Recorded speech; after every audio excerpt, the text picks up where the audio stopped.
Bonjour tout le monde, je suis hyper contente qu'on se retrouve aujourd'hui en vidéo pour vous montrer et vous apprendre comment faire votre première bougie coulée. Pour fabriquer votre première bougie, vous allez avoir besoin de tout le matériel indispensable qui a été présenté dans la dernière vidéo. Vous pouvez la retrouver directement dans la barre d'infos.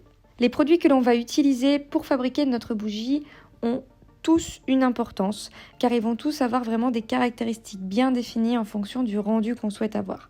Par exemple, les cires, il en existe plusieurs. Ici, je vous montre 3 cires végétales. Nous avons la cire de soja coulée, la cire de colza qui va plutôt être spécifique des fondants et des bougies moulées, et la cire de soja spécialement conçue pour les bougies moulées et également les fondants parfumés. Ce qui va les différencier, c'est plutôt un aspect technique, une température de fusion qui va être différente d'une cire à une autre. La température de fusion représente la température à laquelle la cire commence à devenir liquide. Pour cette bougie, j'ai choisi la cire de soja coulée car c'est vraiment celle qui va me permettre d'avoir le meilleur rendu et les meilleurs résultats possibles. Passons maintenant aux fragrances.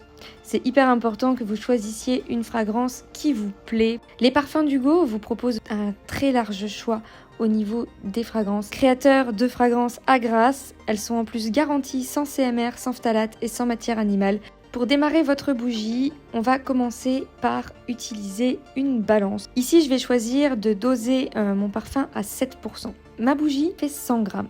Il me suffit de peser 93 grammes de cire, puis j'ajouterai ensuite 7 grammes de parfum. Je mets ensuite mon pot de fonte directement au bain-marie pour démarrer la fonte de la cire. Et là, c'est très important de maîtriser la température au niveau de la cire, de ne pas l'agresser et de ne pas y aller trop fort. Lorsque ma cire est fondue et qu'elle a atteint les 80 à 90 degrés, je vais pouvoir la sortir du bain-marie. Encore une fois, ici, il va falloir contrôler la température dans l'ajout du parfum pour ne pas l'abîmer et ne pas le faire se consumer. Donc, je vais ajouter le parfum aux alentours de 75 degrés. Comment savoir quelle température ne pas dépasser lorsque l'on intègre le parfum à la cire chaude? Eh bien, il faut vraiment se fier à ce qu'on appelle le point éclair. Ici, je fais un ajout à 75 degrés car mon parfum a un point éclair de 99 degrés. Au niveau des contenants, il en existe beaucoup de différents. Pour ma part, j'ai l'habitude de travailler avec des contenants en verre et c'est très important lorsque vous utilisez un verre à bougie qu'il soit adapté à cet usage aux très hautes chaleurs. Pour avoir un joli rendu final, il faut maîtriser plusieurs facteurs. Le premier va être la température de la pièce dans laquelle vous travaillez. Il faut savoir que la cire végétale bouge constamment, évolue avec le temps et réagit aux écarts de température. Pour maximiser l'adhésion de la cire directement à la paroi du contenant et avoir un rendu visuel qui soit uniforme, j'ai la petite astuce de chauffer un petit peu mon contenant. Pour ça, j'utilise tout simplement le pistolet à chaleur.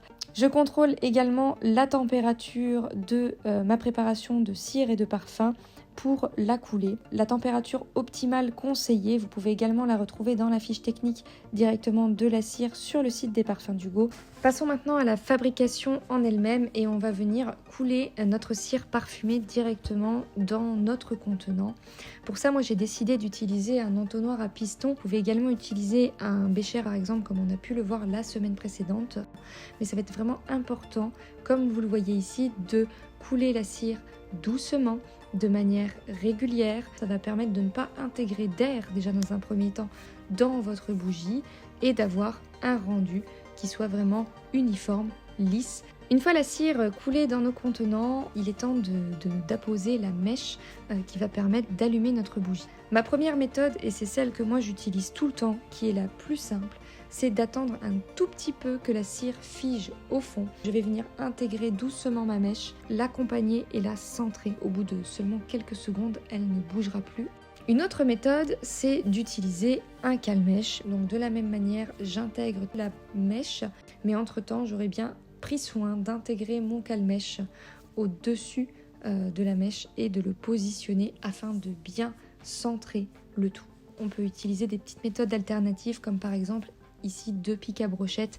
Comptez environ 2 heures pour que la bougie ait déjà une bonne avancée dans la cristallisation qui vous permettra de la bouger, de la mettre ailleurs en attendant sa cristallisation totale qui va mettre entre 48 et 72 heures. Une fois que votre bougie est prête à être déplacée, que la cristallisation a démarré, dans un premier temps, il va falloir couper la mèche car il y a toujours un excédent. C'est important de la couper à 1 cm afin d'avoir une bonne combustion.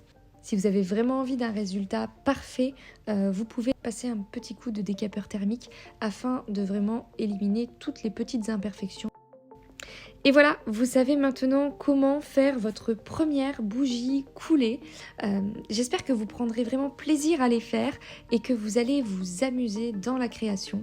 En attendant, moi je vous dis à la semaine prochaine.